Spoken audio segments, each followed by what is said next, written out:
Hello again, and we're going to continue looking at the muscles with metabolism, how muscles get the energy needed for muscle contraction. One of the main ways that we are able to provide the ATP, remember we said we need calcium and other electrolytes along with ATP for muscles to work, for muscle contraction to happen, for the energy that is stored in that ATP molecule, that energy for work. Let's talk a minute about how we get those ATPs. We have the aerobic phase. It's also called glycolysis.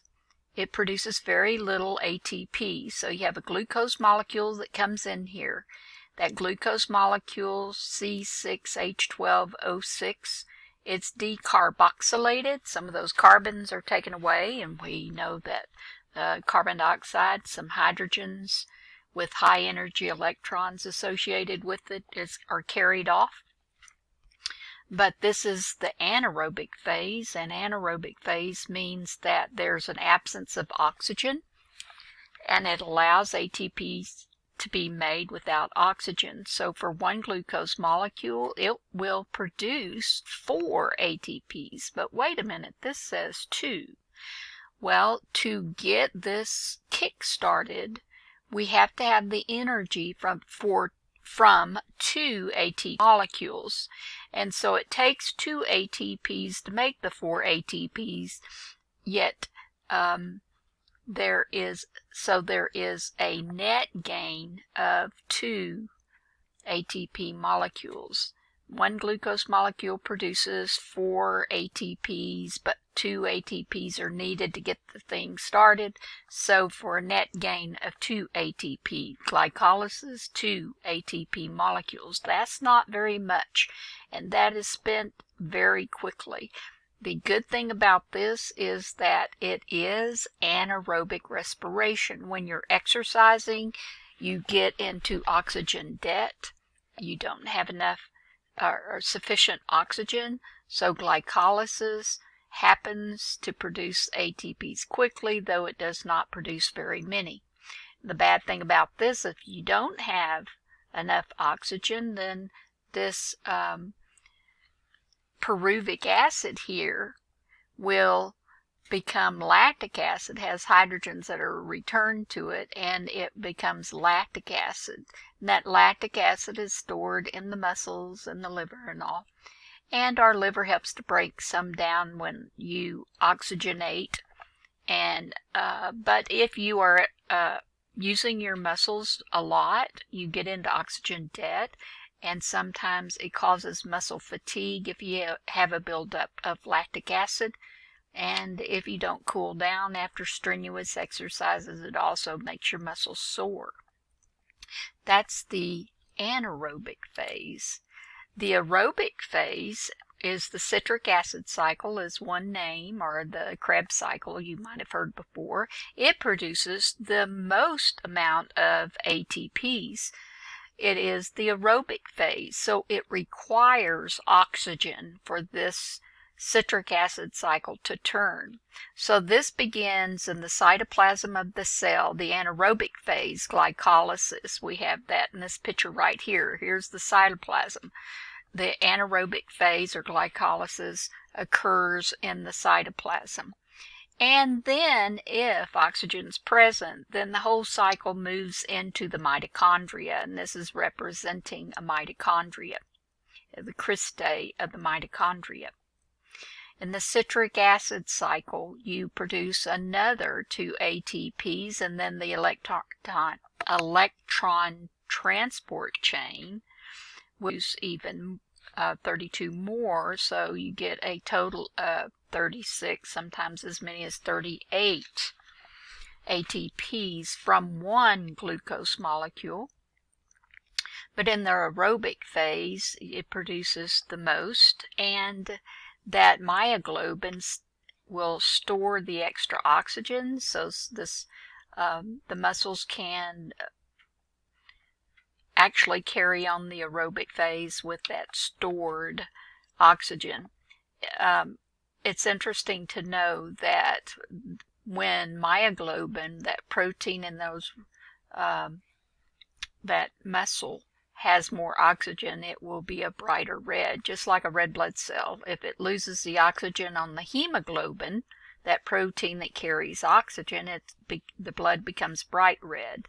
And as it loses that oxygen, it becomes a dull brick red. The same happens with the muscle. Muscles, protein will hold on to that oxygen, bright red, until it's used and it becomes darker. Just FYI. But anyway, synthesis of 34 ATP in the citric acid cycle and the electron transport chain. So a net gain of 2 here, 2 for 2 cycles. There's 2 pyruvic acids produced, 2 turns of the citric acid cycle, 2 more ATPs, and then the electron transport chains. Actually happens with all the hydrogens that are released as this glucose molecule is broken down. And after all those hydrogens are used, then the byproducts are going to be carbon dioxide and water. And 34 ATPs in the aerobic phase, 36 altogether in the anaerobic phase and the aerobic phase. So anaerobic phase in the cytoplasm and the aerobic phase are with oxygen. This only happens if you have enough oxygen. When you're working out, sometimes you don't have enough oxygen to make a lot of ATPs in the mitochondria. Another energy source when we get into oxygen debt is the system of creatine phosphate and cellular respiration. With creatine phosphate, the energy from cellular respiration, energy from muscle contraction, the ATPs are used up. When cellular ATP is high, then it moves on in this cycle. We use that ATP for muscle contraction. And if we don't have, we're in oxygen debt, the process cannot continue in the mitochondria, then creatine phosphate. Remember that ADP is diphosphate, 2 phosphate molecules. We need that third to join up with the ADP. We need a phosphate contributed so we can have anabolism. And with that anabolism, we're building a more complex molecule out of simpler ones and storing that energy for future use.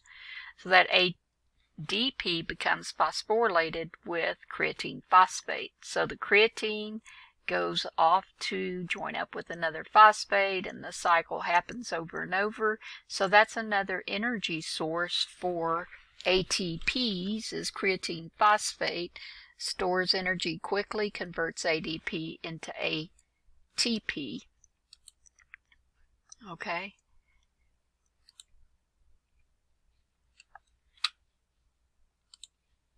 Muscles can obtain energy for physical activity from at least 4 sources of energy nutrients. These are muscle glycogen, muscle triglycerides, plasma-free fatty acids, and blood glucose. At the start of an exercise regime, muscle glycogen provides nearly half of the required energy. Muscle triglycerides and plasma-free fatty acids provide about a quarter each. And only a small amount is contributed by blood glucose. 1 hour into the activity, the proportion of energy nutrients utilized has changed. Muscle glycogen is down, as are muscle triglycerides. Now blood glucose and plasma-free fatty acids are providing more of the energy needed. By hour 2, the trends are magnified. Muscle glycogen and triglycerides are being consumed faster than they can be replaced. Blood glucose and plasma-free fatty acids provide more and more of the energy needed. At hour 3, muscle glycogen and triglycerides are even lower. More than 70% of the muscle's energy needs are now being met by blood glucose and plasma-free fatty acids. After 4 hours, muscle glycogen is fully depleted. Muscle triglycerides contribute less than 10%, and blood glucose and plasma-free fatty acids contribute more than 90% of the required energy. The duration of physical activity determines the source of the energy that fuels the activity. Short-duration exercises are fueled by muscle glycogen and triglycerides, and some plasma-free fatty acids. The muscle glycogen and triglycerides can be replaced easily when the activity is finished. As exercise duration increases, muscles depend more on blood glucose and plasma-free fatty acids for energy. Plasma-free fatty acids arise from the hydrolysis of stored fat. For this reason, most successful weight loss programs include an exercise component.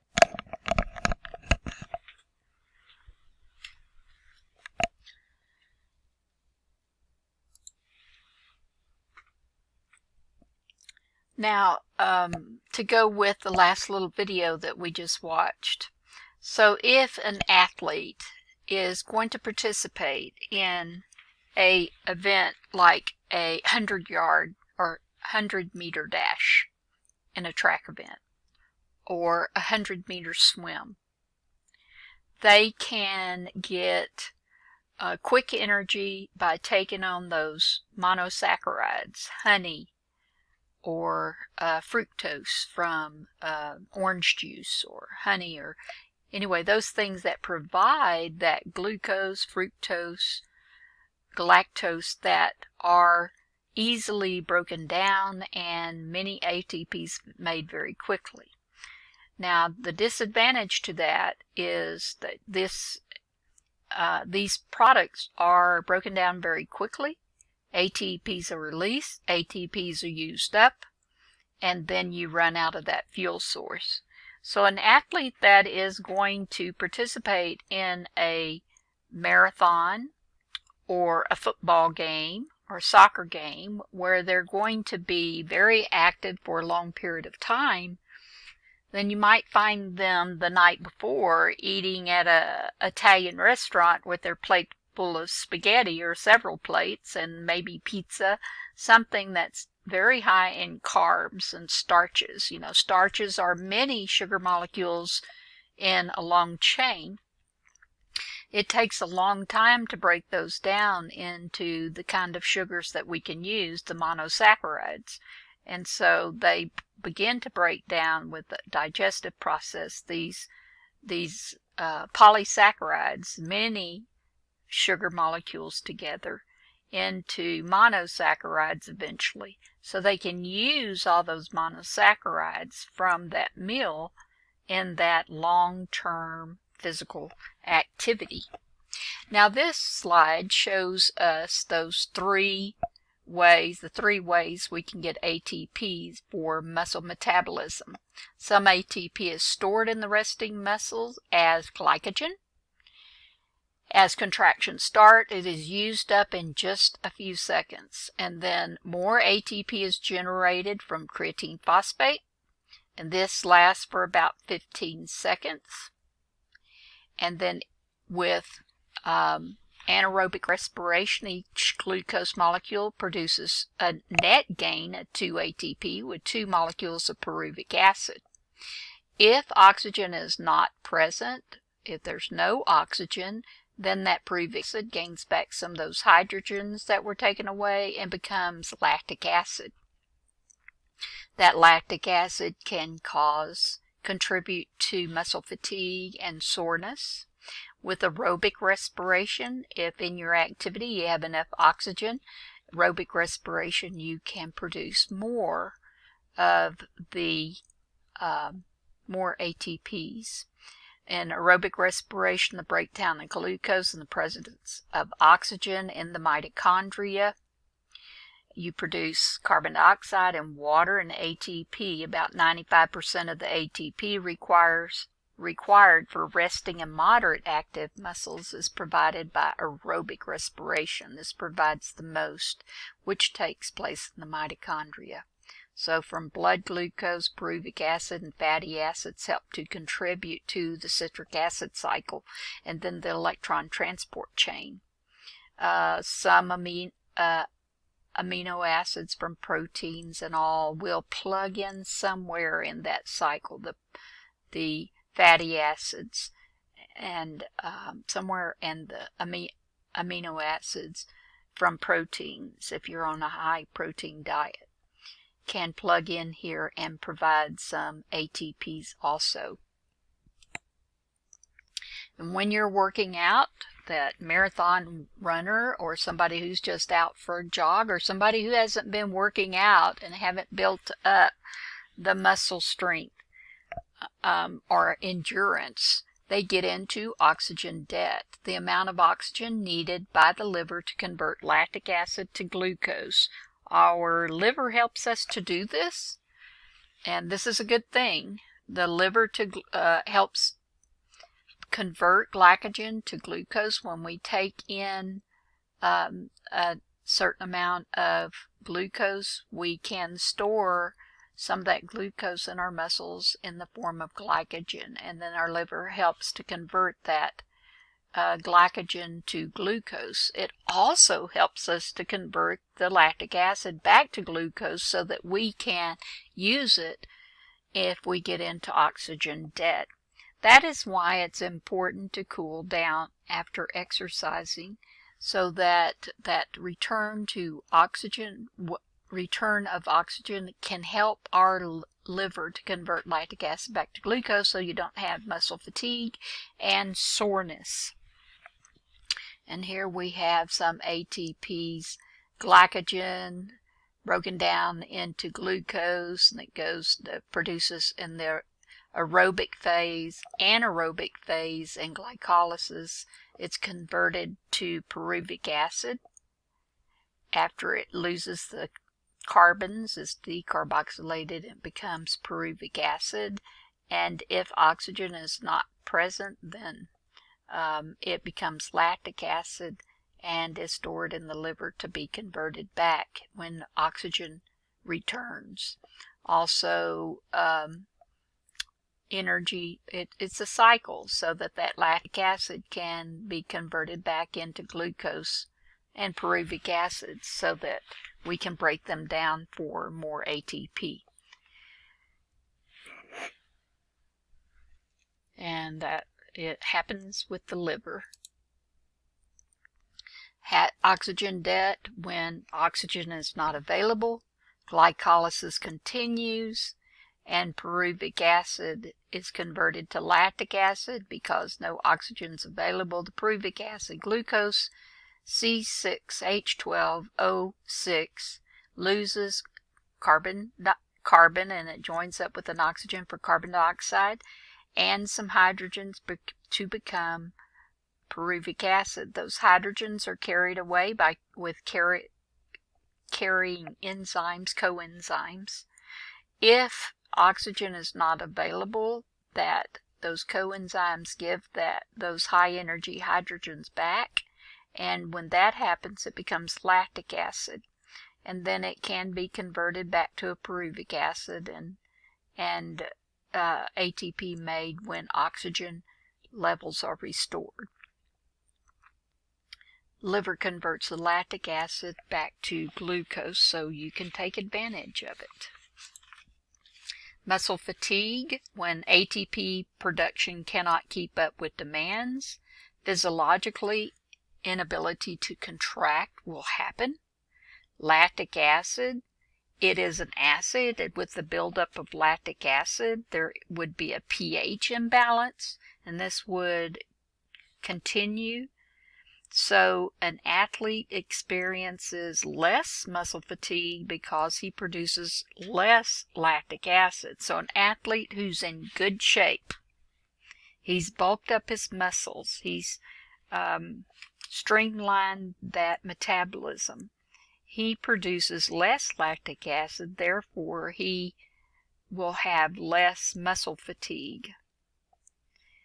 One problem is not enough ATP to run the sodium-potassium pump. The sodium-potassium pump maintains a negative polarity of the membrane of the muscle tissue, so an action potential cannot happen. the muscle becomes unresponsive to neurostimulation, so you could have no contraction or a continuous contraction, a Charlie horse, which is a cramp. So it can result in the inability to contract, commonly caused from decreased blood flow and lack of oxygen, ion imbalances, in sodium, potassium. So the sodium potassium pumps can't work, so you have imbalances on both sides of the membrane, and accumulation of lactic acid causes muscle fatigue. And you know, probably from personal experience, after you have worked out and cooled down, yes, you may not have as many sore muscles, but from fatigue you could have cramps, a sustained involuntary contraction.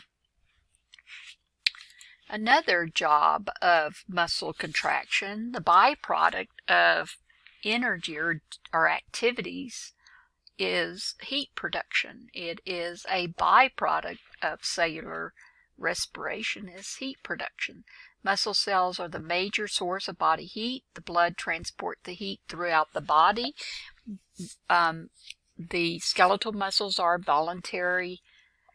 under voluntary control, but if your body temperature drops, we know we've talked about this before, you begin to shiver uncontrollably. You can't control those involuntary muscle contractions when you're shivering. Your body is trying to maintain that core temperature. So the response to a drop in the core temperature in your body is to cause the muscles to contract involuntarily, and contraction causes a lot of cellular respiration, and the byproduct of the muscle contraction and the cellular respiration is heat production to try to get that core temperature back up.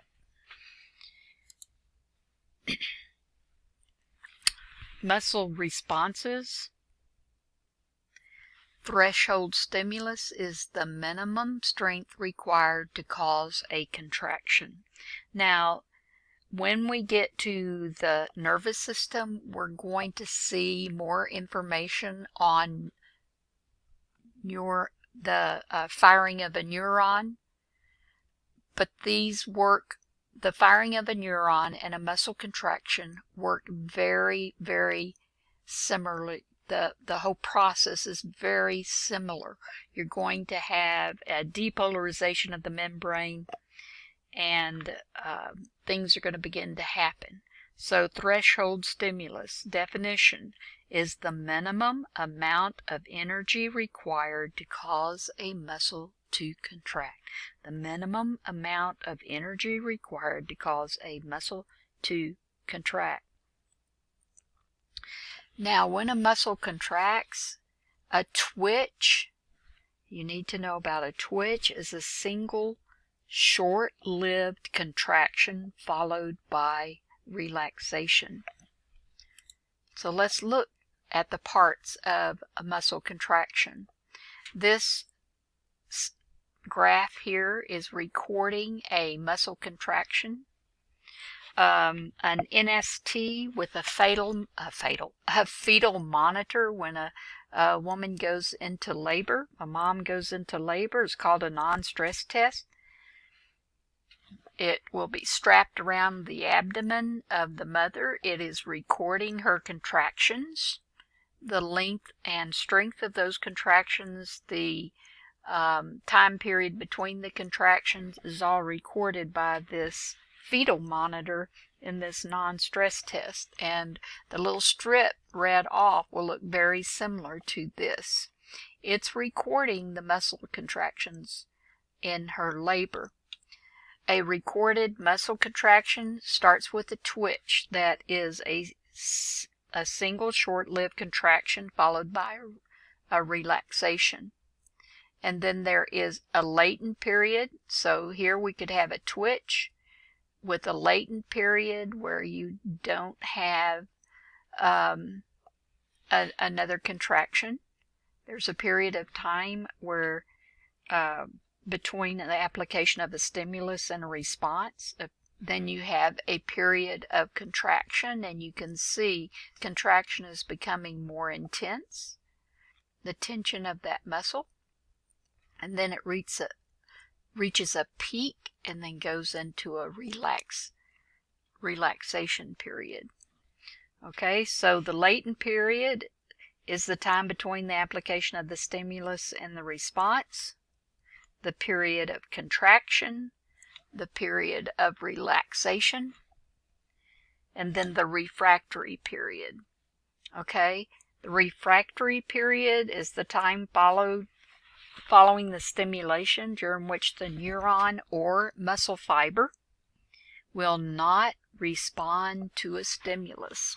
Now, a lot is happening when a muscle contracts, and to get this to happen, a lot of dominoes have to be set up, okay, and then knocked over for this to happen. For this to happen again, you have to set up all the conditions. You have to restore the polarity of the membrane of the muscle cell for this to happen again. So at the end of this relaxation time is called a refractory period. During the refractory period, it's following the stimulation. It will not respond to another stimulus until everything is set back up.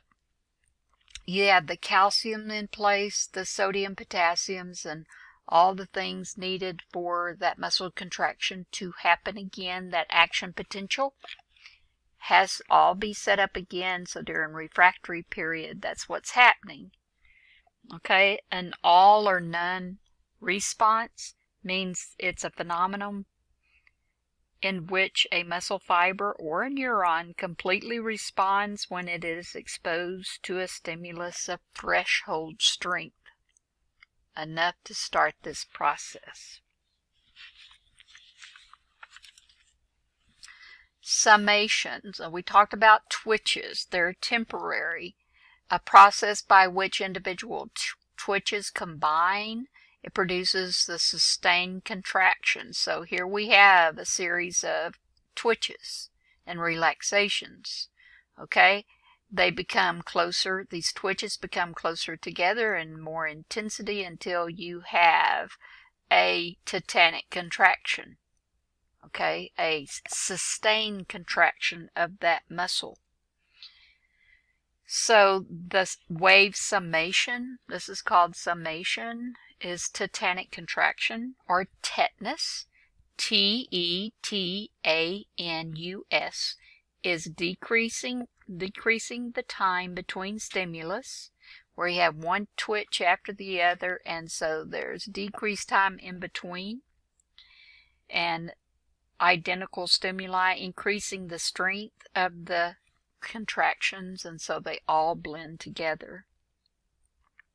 Incomplete tetanus is when it's unfused. This would be incomplete tetanus, and this would be complete tetanus. The second or third contraction is induced before the muscle has time to relax from the prior contraction. The contraction is fused, and you see this plateau here in a sustained contraction because these twitches are coming so fast. So virtually all movement involves tetanus. It allows for smooth muscle movement. So this would be tetanus, muscle contraction, and allows for smooth muscle movement.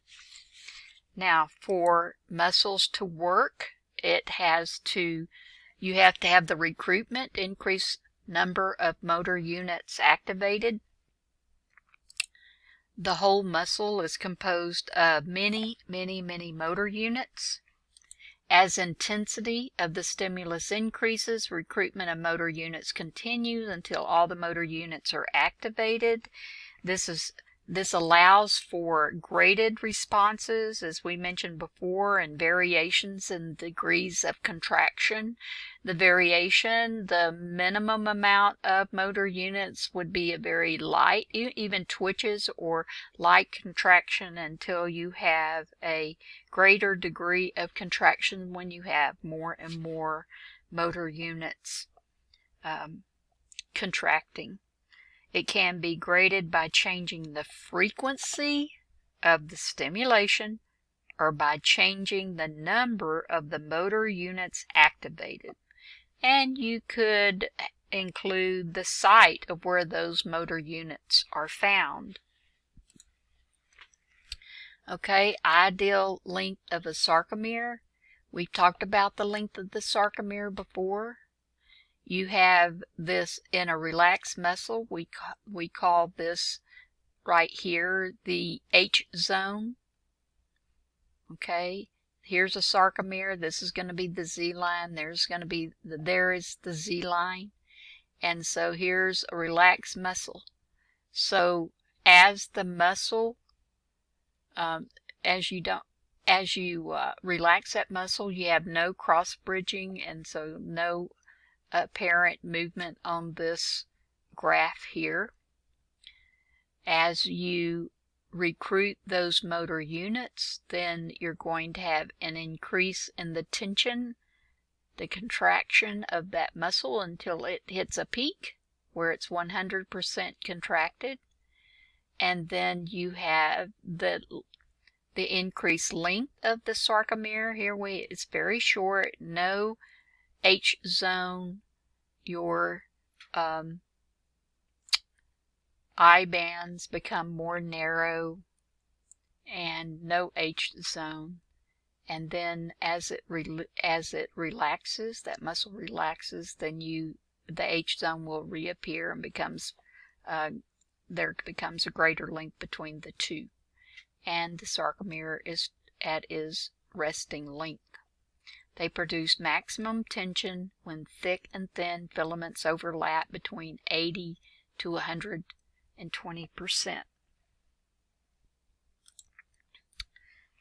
Sustained contractions. The smaller motor units are recruited first. Larger motor units are recruited later. It produces smooth movements. And muscle tone is a continuous state of contraction or partial contraction. Now let's talk about this for a second. So the sustained contraction helps to maintain posture as you're sitting in that chair listening to this, or if you're in a classroom listening to the lecture. For you to sit up in that chair requires that you have some muscles that are contracted. Contracted muscles help to stabilize joints. That's why if you have a joint injury, you go to therapy to strengthen the muscles around the joints. And have you ever noticed a bodybuilder or a person, maybe a friend that you might have, who wears that short sleeve shirt and they're pretty buff in that their muscles are very toned, and they walk around and, you see that biceps, that huge biceps, and they walk around with their arms sort of slightly, that muscle slightly contracted so that that elbow is slightly flexed. And if you didn't know them, you would say, oh, look, they're tensing that muscle, they're flexing that muscle, and so the elbow is bent just slightly so they can show off that muscle. Well, look real carefully at those people because their muscles are, they have muscle tone, good muscle tone. They stay in a continuous state of partial contraction, so they can't help that their elbow is slightly flexed or bent. And so it takes concentration and action of the triceps brachii to fully extend that elbow from that slightly flexed position. And I believe I talked about this before when we were talking about developing bones. That's why it's important not to allow growing children to do a lot of muscle building, a lot of weightlifting, because when bones are developing or lengthening, to exercise muscles, put tension on the bone, and the bone will get thicker. Appositional growth will happen. But if you also put stress on that bone while it is still lengthening, it can bow the bone. It can slow down the lengthening of the bone. So it's not a good idea for a very young person. We're talking about pre-junior high, or maybe even 6th or 7th grade. It's not the greatest idea to start bodybuilding in the 6th or 7th grade even, because those bones are still lengthening. Okay, let's talk about a couple of things that we don't want to happen to us. There is an organism called Clostridium Tecna. Clostridium Tecna is found in soil everywhere, so we say it's ubiquitous. It's found everywhere. So in the soil in your yard, you will find Clostridium Tecna. Now, say you're out in the yard working on cleaning up a trash pile, and you accidentally step on a rusty nail or get a gash with that rusty nail. That Clostridium Tecna could be on that rusty nail. And to puncture your skin, remember the skin is a barrier to microorganisms or pathogens that can do you harm. Clostridium Tecna is a pathogen that does harm. And you are injecting it into your tissue if you step on that nail or get a deep gash with that nail. Now, for muscles to work, we've already talked about acetylcholine. Acetylcholine is the main neurotransmitter chemical used for muscle contraction. You also have other types of neurotransmitters that are called inhibitories. The acetylcholine with muscle contraction is an excitatory neurotransmitter. You also have inhibitory neurotransmitters that keep the muscle from contracting. So what happens with Clostridium Tecna? Well, when it gets into your system, it produces a toxin, a neurotoxin. And that neurotoxin blocks the inhibitory neurotransmitters. Well, why is that important? Because the inhibitories are keeping the muscles from contracting when they don't need to. If you block the inhibitories, then your muscles can contract without releasing. Now, you know that, maybe you know this, that you should have a tetanus shot every 5 years. And if you're having a surgery, they may give you another booster shot before you have a surgery. And sometimes they just give you one so that during or before a surgery so that you don't have this issue. Have you heard of lockjaw before? Usually the muscles that are affected by this neurotoxin start in the facial muscles, and then the arms where you have the biceps and the triceps will completely contract at the same time. And the biceps are stronger than the triceps, so your arms would be drawn up toward your body. The legs would be drawn up, but the back muscles are pretty strong, so if they're contracted along with your abdominal muscles, the back will be sort of bowed. Can you imagine? Imagine a Charlie horse of the whole body where all the muscles are contracted, and that's what this neurotoxin does. So what they have to do is put the person in a coma, put them on a ventilator to keep their diaphragm working correctly, or give the diaphragm help because it is also a sheet of muscle. And if the diaphragm contracts and doesn't give up, then you're in trouble. You can't breathe. So what they have to do is they can give an antibiotic which will kill the Clostridium Tecna, but then they have to give an antitoxin to this neurotoxin. So they treat the patient, put them in a drug-induced coma, treat the patient so that they can save their lives. And this the person, if this is caught in time, the person can be saved. If it's too far along there, it is a death sentence. So to get that tetanus shot is extremely important to prevent lockjaw, is the common name, or that neurotoxin from Clostridia tetani from causing major problems.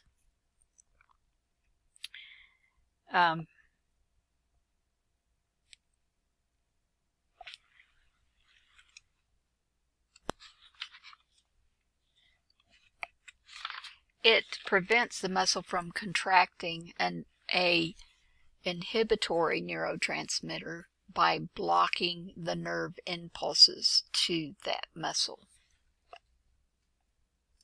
Okay, let's look at the types of muscle contractions. The types of muscle contraction, you have concentric. Concentric is a contraction of the muscle that causes the muscle to shorten. And in this case, we have the biceps brachii contracts, and we know that causes flexion of the elbow and bringing up this barbell, this movement, flexion of the elbow. This shortening of this muscle and this contraction is called a concentric attraction. The shortening of the muscle produces a force that causes this lever to be pulled up. Eccentric is a lengthening contraction. Okay, a lengthening contraction. So we know that the biceps works with the triceps. As he is extending this elbow, he is controlling the contraction of this muscle by lengthening this muscle, and we know the triceps is shortening. Okay, that lengthening, controlled lengthening of that muscle, it is contracted, and we call that an eccentric contraction. Okay, eccentric contraction. Eccentric, not enough force to shorten. It is a controlled lengthening of this muscle so that he doesn't drop that barbell and dislocate that elbow. It's a controlled lengthening while you have the controlled shortening. The shortening of the muscle is concentric. A controlled lengthening of this muscle with a controlled lengthening with contraction is called eccentric. Isometric means that there is no movement here, but holding that barbell there would be isometric contraction, where there's no lengthening or shortening of this muscle, but it is still contracted. No lengthening or shortening. So the muscle contracts but does not change length, and this is called isometric. Now, these two are called, the controlled shortening, controlled lengthening, are called isotonic. So if you're exercising with that barbell, we call that a isotonic exercise. Okay, concentric, eccentric, and isometric. The isometric is when the muscle contracts, but it doesn't change length. So if this barbell or this rail or sitting in your chair and you're pulling on the bottom of your chair, you're not going to lift yourself up. You're pulling on the bottom of the seat, and the muscles are going to contract. Pull as hard as you can. The muscles are going to contract, but they're not going to change length. That is a type of exercise, by the way. That's called an isometric exercise. It's where you're working with a fixed object so that the muscle does not change length. Though it's contracted, it doesn't change length. If you're on an airplane and you can't get up, then it's a good idea to do some isometric exercises to keep the circulation going in those muscles. So isotonic exercises are the muscles contract and change length. Isotonic changes length. Isometric, the muscle does contract, but it does not change length. I believe we're going to stop here before we move on to different types of muscle tissue.